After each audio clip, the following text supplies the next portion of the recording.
Gen. Robert Neller, Commandant of the U.S. Marine Corps, said on Thursday that the U.S. military was in the midst of prudent planning in case of war with North Korea. His comments come in a rare break in tensions between North and South Korea in the lead-up to the 2018 Winter Olympics in Pyeongchang.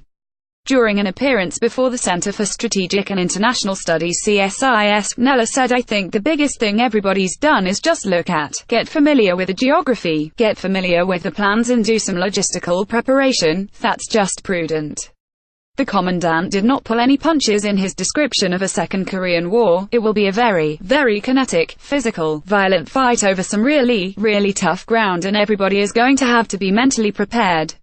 As with many American leaders, including Defense Secretary James Mattis, Neller stressed that Washington was prioritizing a diplomatic solution to the crisis on the Korean Peninsula. But he also said that the leaders of the U.S. forces in South Korea, U.S. Forces Korea Commander Gen. Vincent Brooks and U.S. Pacific Commander ADM. Harry Harris, have done a very good job in preparing U.S. forces for battle with frequent military exercises. He added that the showcase of American military muscle happened to send a message to North Korean leader Kim Jong-un: "You don't want to do this. You really don't want to do this."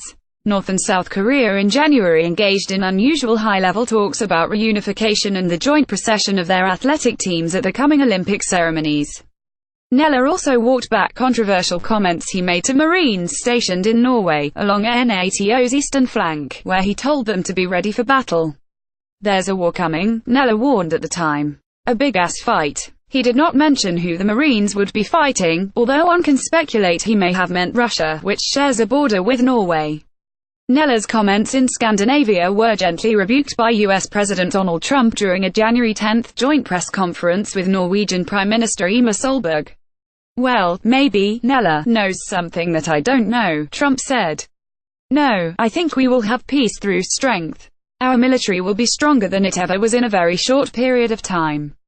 That's my opinion. That's not the general's opinion, but I think my opinion counts more right now." The general reframed his comments to CSIS as simply a statement that the Marines must always be ready for battle, not a prediction of imminent war in the near future. IWASNT predicating. IWASNT saying it was going to happen. "I hope it doesn't happen. I don't want it to happen. It would not be good for anybody," Neller said. He added that he made his comments to the Marines to ensure that battle readiness was something they kept in mind while deployed. When they train, they have to keep in the back of their mind, they have to be prepared, physically, mentally, and always their spirit has to be steeled and ready for serious conflict that's going to test them beyond anything they have ever done in their lives. That was my only intent. And I'll say that as long as I'm in this office, because that's my job.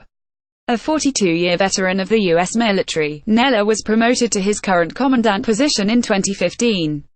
Before the CSIS audience, he also pushed for a multi-year budget for the U.S. military to allow for more reliable long-term planning. "The problem that we had last year is we got the budget in April, so the delta, i.e. change, between what we had in the continuing resolution from the previous fiscal year and what we got in the budget was a pretty substantial amount of money, so then you find yourself like, okay, we've got to spend what we're spending, plus we've got to spend $30 million more every day to spend this money that we've got now with 6 months left to go, that if we could have got it at the beginning of the year, we could have spent it in a more logical pattern," Neller said.